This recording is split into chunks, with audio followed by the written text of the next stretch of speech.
అది యథార్థమునకేది భాగవతులతోడి అనుబంధమే. నీకు జీవితంలో ఉండవలసింది ఏదైనా ఉంటే నీ పాద కమల సేవయు నీ పాదార్చకులతోడి నెయ్యము నితాంతాపారభూత దయయు తాపసమందార నాకు దయచేయగదే. ఆ భగవద్భక్తులతోడి స్నేహము కావాలి. ఇప్పుడు దూతలు ఏం చేశారు?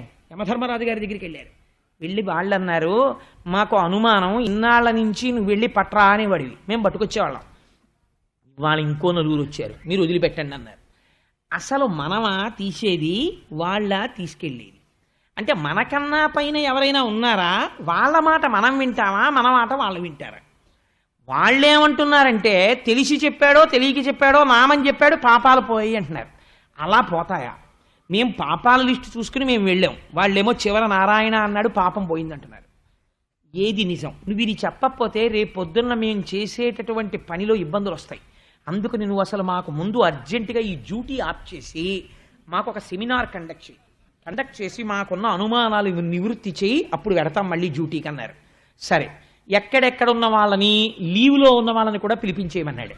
అంటే నిజంగా అలా అని కాదు నా ఉద్దేశం, భటులందరినీ కూర్చోబెట్టాడు. యమధర్మరాజు గారు కూర్చుని ఆ రోజున ఒక మాట్లాడు, పుత్రులారా అన్నాడు. అని ఒక సంబోధన చేశాడు. మీరు నన్ను ఒక ప్రశ్న వేశారు కదా, నారాయణ అంటే పాపం పోతుందండి, అలా ఎలా పోతుందండి, నామని చెప్తే పోతుందా అన్నారు కదా, ఇప్పుడు నేను మీకు చెప్తాను వినండి అన్నాడు. లేకపోతే వ్యాసుడు ఎందుకు అవుతాడండి? ఈ అనుమానం మీకు ఉండిపోదేంటి? నేను ఇలా వేదిక దిగ్గానే వచ్చేరు, అదేంటంటే అలా పోతుందా అలా పోతుందా అలా పోతుందా అనరు. అందుకని వ్యాసుడే ఆ భారం తల మీద వేసుకున్నాడు అని ఆయన అన్నాడు. యమధర్మరాజు గారితో చెప్పిస్తున్నాడు. ఇంకా అడ్డు ఆపు ఏమిటంటే ఇంకా ఆయనే చెప్తే, మీరు జీవితమునందు పాపకర్మలు చేసి ఉన్నారు కాదని అనలేం కదండి. కాబట్టి ఏం చెయ్యాలి? ఇప్పుడు ఈ పాపకర్మలు పూర్తిగా నశించిపోతాయా? పూర్తిగా నశించిపోవడం మాట దేవుడెరుగు, కానీ చేసిన పాపము బాగా తక్కువ స్థాయికి వెళ్ళిపోవాలంటే ఒక కర్మ ఉన్నది. ఏమిటా కర్మ? ప్రాయశ్చిత్త కర్మ అంటారు. మీరు గంగానదిలో స్నానం చేయడానికి వెడితే గంగలో స్నానం చేస్తే పాపం పోతుంది, ఈజ్ ఎ డిఫరెంట్ ఇష్యూ. అక్కడికి వెళ్ళి కూర్చున్న తర్వాత ఆ డుండి గణపతి ముందు కూర్చోబెట్టి ప్రాయశ్చిత్తం చేయిస్తారు. ప్రాయశ్చిత్త మంత్రాలు మీరు వినాలి, వింటే ఆశ్చర్యంగా ఉంటాయి. అసలు ఒరే ఇవన్నీ పాపాలా? ఓరి బాబోయ్, అయితే అసలు నీ చేసిన పుణ్యం ఏమైనా ఉందా అని అనుమానం వస్తుంది. అన్ని పాపాలు ఉంటాయి అందులో. ఇవన్నీ లిస్టు చెప్పి ఇవన్నీ పోవడానికి వీడు గంగా స్నానం చేస్తున్నాడని చెప్తారు. చెప్పప్పుడు తీసుకెళ్లి సంకల్పం చెప్పించి స్నానం చేస్తారు, లేకపోతే కాకి స్నానం అంటారు దాన్ని. అందుకని గంగా సరే ఎలా చేసినా గంగే స్నానం చేస్తాడు. కాబట్టి ఇప్పుడు ఏమైంది? ప్రాయశ్చిత్తము చేత మీరు చేసినటువంటి పాపములు చాలా మటుకు వాటి యొక్క వ్యగ్రతని తగ్గించే అవకాశము ఉన్నది. కానీ మీరు ఒకటి జాగ్రత్తగా ఆలోచించండి. ఇది ఎలా ఉంటుందంటే, వాడు కాశీలో ప్రాయశ్చిత్తం చేసేసుకుని కాకినాడ వచ్చేసాడు, మళ్ళీ మొదలు. ఎందుకు మొదలు? ఇక్కడ జరగలేదు. ఒక కల్లు కుండని తీసుకెళ్ళి ఓ చుట్టకుదురు మీద పెట్టి దాన్ని గంగానదిని తీసుకొచ్చి ఆ గంగతో బాగా సంప్రోక్షణ చేసి అంతర్బహిష్య తత్సర్వం వ్యాప్య నారాయణ స్థిత అని ఇది శుద్ధి పొందుగాక అని గంగాజలాలు తల్లేసి దాన్ని నిండాను ఆ శుభ్రంగా చేతులతో గంగ తీసి ఆ కుండ చుట్టూ రాసేసి పైనుంచి అభిషేకం చేసినట్టు పోసేసి ఎక్కడైనా పొడుందేమో చూడు అన్నారు. మీరు ఎక్కడా పొడి లేదండి అంది భార్య.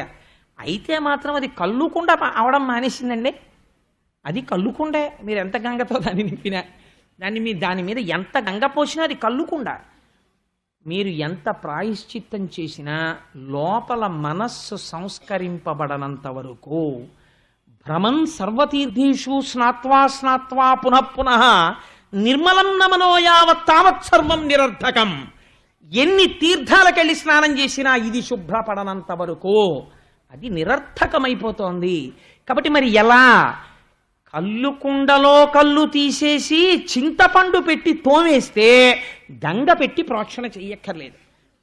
ఇలా లోపలున్న కల్లు తీసేయడానికి ఏమిటి మార్గం? లోపల నుంచి వాయువు నామమై ఇప్పుడు పైకి రావడం మొదలు పెట్టాలి.